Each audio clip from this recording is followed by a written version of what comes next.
The transport vessel Harmony's Hope drifted through the cold darkness of space like a dying whale. Inside the ship, Captain Velinara pressed her 4 hands against the control panel and tried not to let her crew see how scared she was. The lights kept flickering on and off, and every few minutes another warning alarm would start screaming. "Captain, the air makers are broken!" said Officer Kexley, his voice shaking.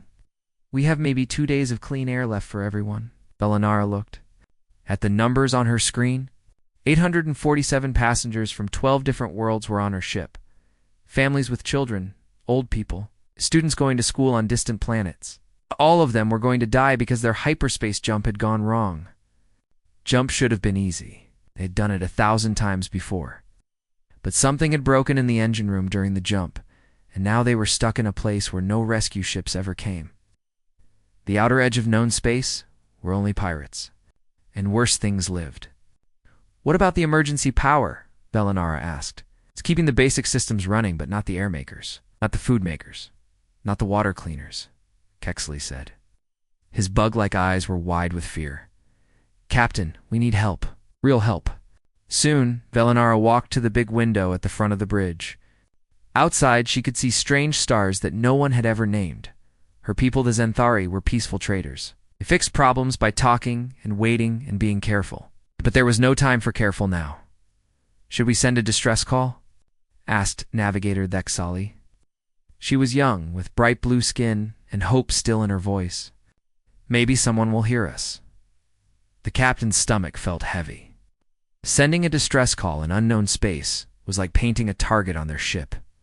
Pirates would come for their cargo.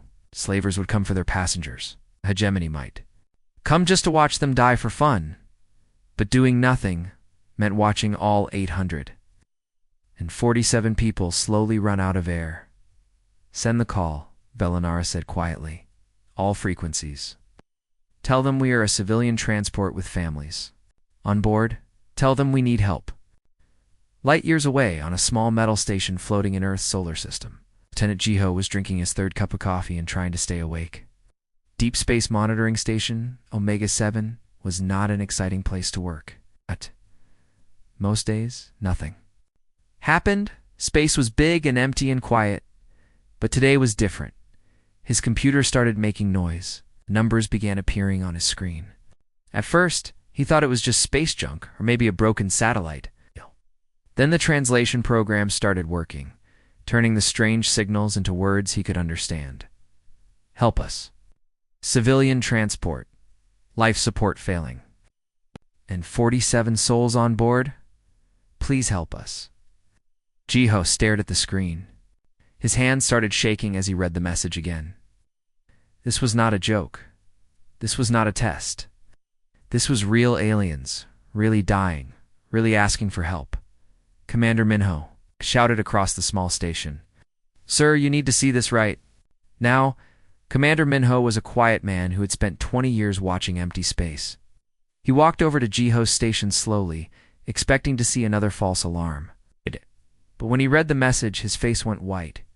"How far away are they?" asked. 7 light years, sir. In the dead zone, where no one goes." "How many did you say?"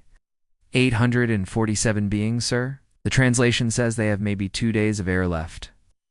Commander Minho stood very still for a long moment. In his 20 years of watching space, he had never seen anything like this.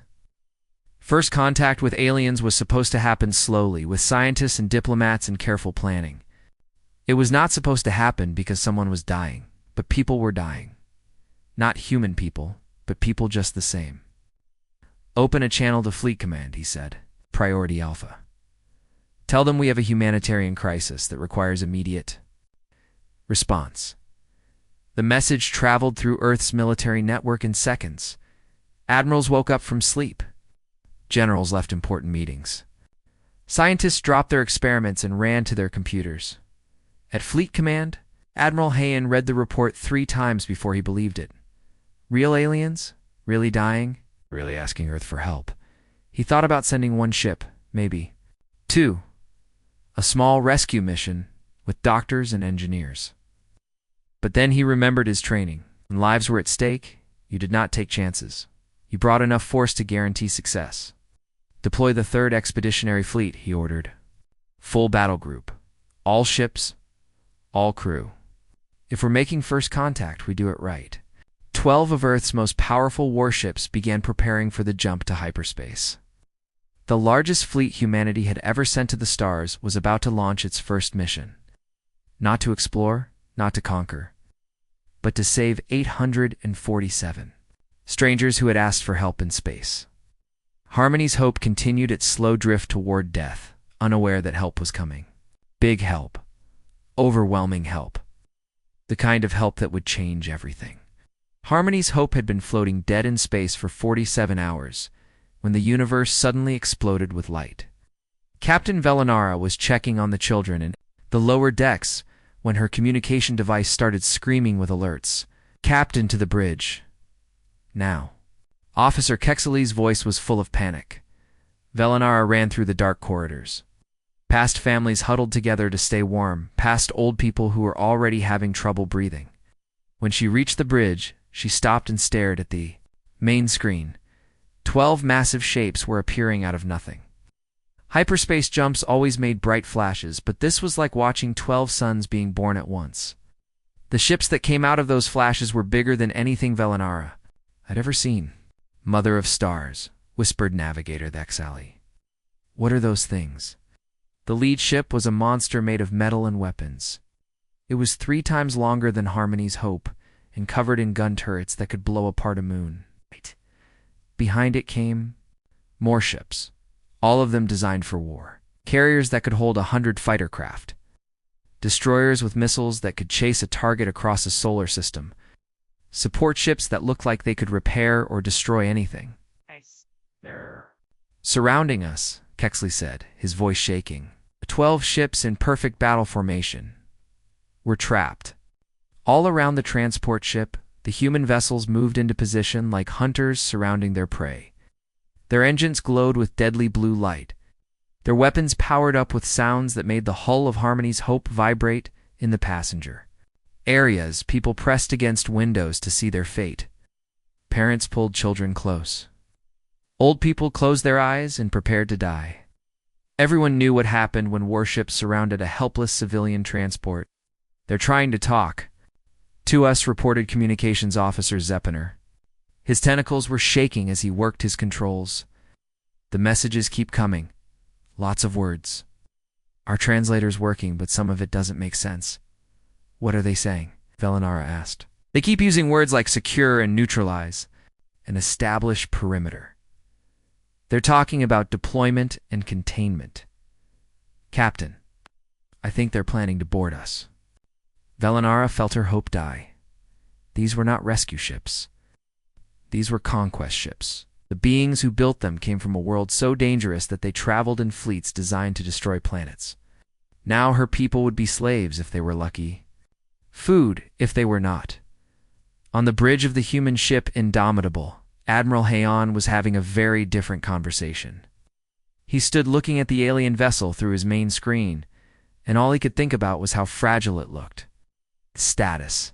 Report Commander Sora, he said. All ships in position, sir. The target vessel is secure inside our defensive perimeter. No hostile contacts detected in the system. Engineering teams are ready for emergency deployment. Good. What's the condition of their ship? Bad, sir. Our scanners show multiple system failures. Life support is running on emergency power. They probably have less than 30 hours of breathable air left. Admiral Hayon nodded. This was exactly the kind of emergency that required fast action and overwhelming force. If there were pirates in the area, if there were hostile aliens, if there were any threats at all, his fleet was ready. But right now, all that mattered was saving lives. Begin rescue operations immediately, he ordered. And Commander Sora, make sure our xenobiology teams are prepared for anything. We don't know what these beings need to survive, but we're going to find out. Commander Sora was excited even though she tried not to show it. She had trained her whole life for first contact with aliens, but she had always imagined it happening. In a laboratory or a meeting room, it's not during a desperate rescue mission in the middle of nowhere. Yes, sir? All teams are ready? Should we try to communicate with them first? Of course. Tell them we're here to help. But the communications were not going well. The human words were being translated into alien language, but the meaning was getting lost. When humans said secure the area, they meant make it safe. When aliens heard secure the area, they thought it meant to capture everything. When humans said neutralize the threat, they meant remove the danger. When aliens heard neutralize the threat, they thought it meant to kill everyone. On Harmony's Hope, panic was spreading like fire. Parents were recording final messages for relatives who lived on distant worlds. Religious leaders were saying prayers for the dead. Security officers were discussing whether to fight or surrender. Captain, said Officer Kexley. Maybe we should try to run. Our engines are weak, but maybe we could reach hyperspace before they catch us. Velinara looked at her crew, good people who had trusted her to keep them safe. Behind them, through the corridors of the ship, were hundreds of families who just wanted to go home. No, she said finally. We can't outrun 12 warships. Even if we could, we don't have enough air to reach anywhere safe. She looked at the massive human fleet on her screen. Soon, those ships would send boarding parties. Soon her people would learn what happened when you met the creatures from a death world. The creatures who traveled in fleets designed to conquer planets. Open a channel to all decks, she said. Tell everyone to prepare for contact, and tell them to be brave. Outside, the human fleet finished moving into protective formation completely, unaware that the beings they had come to save were preparing to die fighting. The first human boarding party approached Harmony's Hope like armored ghosts floating through space. Dr. Yunji led the team, wearing a thick environmental suit that made her look twice as big as she really was. Her helmet had lights and cameras, and breathing equipment that glowed in the dark. To the aliens watching from their windows, she looked like a warrior from their worst nightmares. Remember, Dr. Yunji said to her team through the radio, we don't know what these beings need. To breathe or eat. Don't take off your suits. Move slowly. Don't scare them. But the aliens were already scared, very scared. Captain Velinara met the human team at the main airlock. She had put on her best uniform and brought 6 of her strongest officers, but they all looked tiny next to the humans in their big suits. When Dr. Yunji stepped through the door, Velinara's forehands started shaking. We are here to help, Dr. Yunya said. Her words came out of a speaker on her suit after being changed. By computers from human language to alien language. Your ship is broken. We can fix it. Captain Velinara's eyes went wide. The translation made sense, but the meaning did not. Help? You bring war machines to help war machines? Dr. Yunji stopped walking. She looked confused inside her helmet. These are rescue ships. We got your call for help. While the 2 leaders tried to talk, more humans were coming onto the ship. They carried big boxes of tools and computers. They moved fast and talked to each other in short, quick words. They split into teams and went to different parts of the ship like they had done this 100 times before, to the alien passengers. It looked like an invasion. The humans were taking over their ship room by room. Their tools made loud noises. Their computers beeped and flashed. Their voices echoed through the corridors like orders from conquering soldiers. They're everywhere, whispered an alien mother to her child. They're in the engine room, the life support, the food storage. They're taking everything. The humans were not taking anything. They were fixing everything in the engine room. Engineer Specialist Owen was looking at the alien machinery with wonder. This is incredible, he said to his partner. Look at how they've designed this power system. It's completely different from ours, but I think I understand it. Can you fix it? Asked his partner. Yes, but it's going to take time. We need to rebuild 3 major systems and replace about 50 smaller parts. How long if we work non-stop? Maybe 18 hours? Then we work non-stop? These people are running out of air. Back on the bridge, Dr. Yunji was still trying to explain to Captain Velinara why humans had sent 12 warships to rescue 1 transport. But the conversation was not going well because the 2 species thought about problems in completely different ways. Your people, Velinara said slowly. When someone calls for help, you always send your biggest ships. When lives are in danger, yes, Dr. Yunji said. We have a rule. We never leave anyone behind. We don't know what the danger is. We bring. enough force to handle anything. But 12 warships for one broken transport? We didn't know it was just one transport. We didn't know who was attacking you. We didn't know what kind of help you needed, so we brought everything. Captain Velinara was quiet for a long time. In her world, help came slowly. You asked for help, then you waited while committees met and discussed and planned. Sometimes help came too late. Sometimes it didn't come at all. Your people, she said finally. They make decisions fast. When people are dying, yes. As the hours passed, the misunderstanding began to clear up. The alien passengers saw that the humans were not stealing their food, but making the food machines work again, so they were not breaking the air systems, but fixing them. They were not capturing the ship, but saving it. Dr. Yunji spent her time learning about the aliens. She discovered that Captain Velinara's people, the Zenthari, were traitors and diplomats. They solved problems by talking and waiting and being careful. The idea of using overwhelming force to save lives was strange to them. In our part of the galaxy, Velinara explained, military ships are used for conquest. If someone sends a fleet, it means they want to take something. Land, resources, slaves. Not us, Dr. Yunji said. Our military exists to protect people. All people. Even people we've never met before. This was hard for Velinara to understand. You came all this way for strangers? You called for help? That makes you not strangers anymore. By the end of the first day, the atmosphere on the ship had completely changed. Alien children were watching human engineers work, asking questions through translators. Alien adults were sharing food with. Human workers who had to eat it through tubes in their suits. The human medical team had set up a treatment center for aliens who were getting sick from bad air. The human computer team had connected their systems to the alien computers to make repairs faster. Dr. Youngji, Captain Velinara said during one of their talks, I need to ask you something. Why do your people do this? Why do you risk your lives for strangers? Dr. Youngji thought about the question for a moment. Because if we don't help when someone asks for help, who will? And if no one helps, then everyone dies alone in the dark. Captain Velinara looked out at the human fleet, still surrounding her ship in perfect formation. She was beginning to understand that they were not surrounding her ship to trap it. They were surrounding it to protect it. These strange humans from their dangerous world had a simple rule. When someone needs help, you help them. You bring enough. Forced to guarantee success. You don't leave anyone behind. It was a terrifying way to think, and it was beautiful. The repair work on Harmony's Hope was almost finished when Lieutenant Kong looked up from his sensor station with a worried face.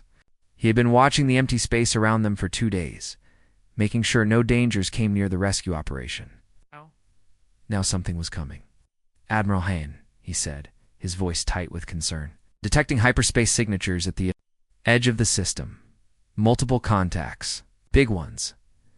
Admiral Hain walked over to look at the readings. 30 red dots appeared on the screen, moving fast toward their position. The computer identified the ship designs immediately, and Admiral Hain's face went hard. Hegemony Strike Force, he said quietly. 30 warships, all heavy class, are not here by accident. On the bridge of Harmony's Hope, Captain Velinara received the same sensor reading from the human fleet. Her 4 hands went cold as she recognized the ship patterns. The Hegemony were the worst kind of aliens in the galaxy. They conquered peaceful worlds just because they could. They took slaves and destroyed anyone who fought back. They were following us, she whispered. They knew our transport was carrying valuable cargo. Families from rich worlds. They were waiting for us to break down. Dr. Yunji's voice came through the communication system. Captain Velinara, we need to talk. Now. The meeting happened on the human flagship Indomitable. Captain Velinara had never been on a human warship before. The corridors were wide and strong, built for creatures who expected to fight. The walls were covered with systems she didn't understand, but she could tell they were all designed for war. Admiral Hain met them in a room full of screens, showing the approaching enemy fleet. He was a calm man, with gray hair and steady eyes, but Velinara could see the dangerous intelligence behind his quiet manner. Captain, he said, tell me about the Hegemony. What do they want? Everything, Velenar replied. They take ships. Cargo, passengers, anyone useful becomes a slave. Anyone not useful gets thrown out an airlock. They don't negotiate. They don't show mercy. And they were tracking your transport. Yes. We carry passengers from 12 different worlds, rich worlds. The hegemony would get good prices for them in the slave markets. Admiral Hayon looked at the tactical display. The enemy ships were still hours away, but they were coming fast. His own fleet was powerful, but they were outnumbered more than 2 to 1. How long until your ship can travel on its own? He asked. Maybe 6 hours for basic systems, Dr. Yunji said. But we'll be slow, very slow. Those hegemony ships will catch us before we can reach hyperspace. Admiral Hoon nodded. He had been in situations like this before, but never with 800 alien civilians to protect. The smart military choice would be to evacuate the valuable passengers and abandon the transport. But looking at Captain Velenara's face, he knew he couldn't do that. Captain, he said, I need to ask you something. Do you trust us? Velenara thought about the last 2 days. She thought about human engineers working without sleep to fix her ship. She thought about human doctors treating her sick passengers. She thought about the human fleet protecting them like a wall of metal and weapons. Yes, she said. I trust you. And we're going to transfer everyone from your ship to ours. All 847 passengers. All your crew. Everyone. Transfer them where? To our ships. They'll be safer here during the battle. Captain Velenara's eyes went wide. You're going to fight 30 hegemony warships for us?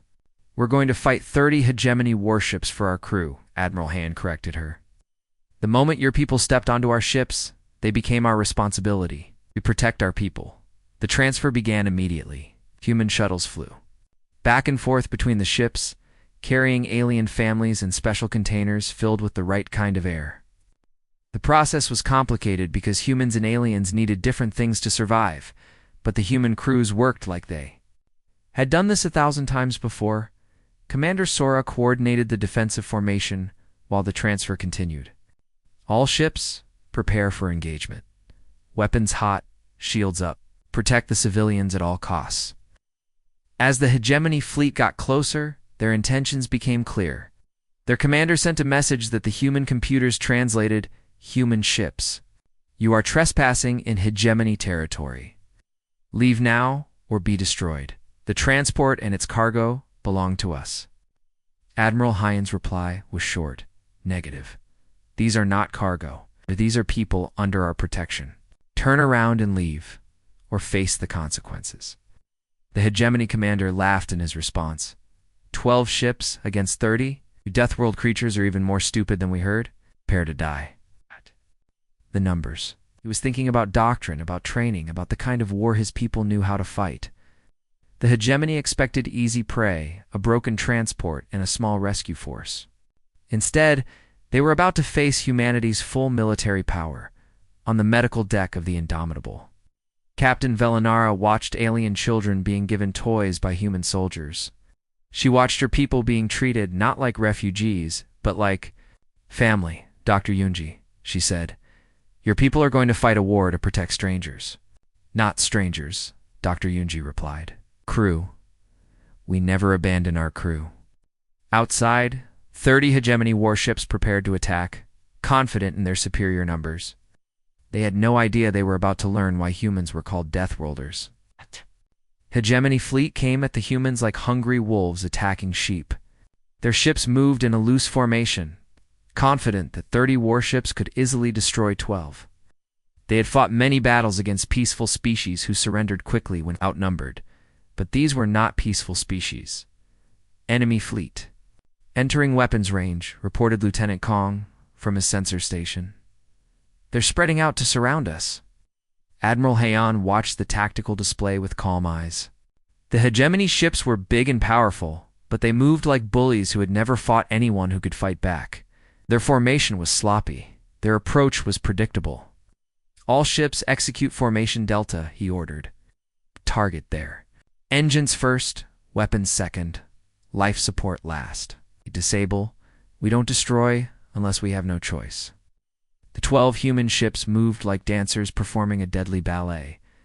They had trained together for years, and every captain knew exactly what the others would do. When the first hegemony ship fired its massive plasma cannon, 3 human destroyers were already moving to dodge while 2 more attacked from different angles. Commander Sora coordinated the battle from the Indomitable's bridge. Focus fire on the lead cruiser. Disable its engines. Second group, protect our left flank. Third group, prepare to engage their reserve force. The battle was unlike anything the galaxy had ever seen. The hegemony ships were individually powerful, but they fought like pirates, every captain for himself, grabbing what advantage he could. The human ships fought like parts of one giant machine, each supporting the others. Within 10 minutes, 5 hegemony ships were drifting helpless with their engines destroyed. Within 15 minutes, their flagship was surrounded and taking fire from 4 directions. The hegemony commander tried to ram one of the human ships in desperation, but human point defense systems turned his attack into scrap metal. Hegemony vessels, this is Admiral Haon. The human commander broadcast on all frequencies. You are defeated. Surrender now and receive medical treatment for your wounded. Continue fighting, and we will be forced to destroy you. The offer of mercy confused the hegemony more than the military defeat. In their experience, winners killed losers. That was how space worked. But these humans were offering to help the people who had just tried to kill them. Some hegemony captains were too proud to surrender. They kept fighting until their ships were turned into floating junk, but most of them realized they had no choice. One by one, they powered down their weapons and transmitted surrender codes. The aftermath was what truly amazed the alien observers. Human medical teams immediately began treating wounded hegemony soldiers. Human engineers helped repair life, support on damaged enemy ships. Human supply officers sent food and water to crews who had been trying to kill them 20 minutes earlier. Captain Velanara stood on the bridge of the Indomitable, watching human medics carry injured hegemony warriors to the medical bay. She had seen many battles in her life, but she had never seen winners take care of the losers. Dr. Yunji, she said, your people, they are helping their enemies. They're not enemies anymore, Dr. Yunji replied. They're prisoners. We have rules about how to treat prisoners. Rules, laws of war. Even in battle, some things are wrong. Killing prisoners is wrong. Letting wounded people die is wrong. We fight hard, but we fight fair. This concept was difficult for many of the alien passengers to understand. In their part of the galaxy, war was total. You fought until someone was completely destroyed. But humans seemed to have limits on their violence, even when they were winning. The hegemony commander was brought aboard the Indomitable as a prisoner. He was a large reptilian creature with scars covering his arms and face. He expected to be tortured or killed, but instead he was given medical treatment in a comfortable cell. Why, he asked Admiral Haon during the interrogation, why do you show mercy to those who would not show mercy to you? Admiral Haon thought about the question. Because mercy is not about what our enemies deserve. It's about who we choose to be. The news of the battle spread quickly through the galaxy. The story was told and retold. Humans had sent their most powerful fleet to rescue strangers, then showed mercy to enemies who had tried to enslave those same strangers. It was a new kind of warfare that no one had seen before. 6 months later, Captain Velanara commanded a new ship called Unity's Dawn. Half her crew was human, half was alien. They traveled the galaxy together, exploring new worlds and helping anyone who sent a distress call. When new crew members joined the ship, Captain Velanara always told them the same story about the day humans answered her SOS call with a war fleet. Remember this, she would say at the end of the story.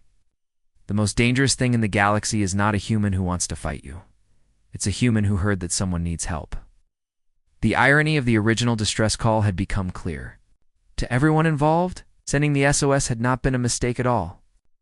The mistake had been thinking that a species capable of deploying war fleets would use them only for conquest. The Galactic Cooperative formally invited humanity to join as a full-member species. Earth's response was typically human. They sent teachers, doctors, engineers, and diplomats. After all, there were still people in the galaxy who might need help. And when people needed help, humans answered, always.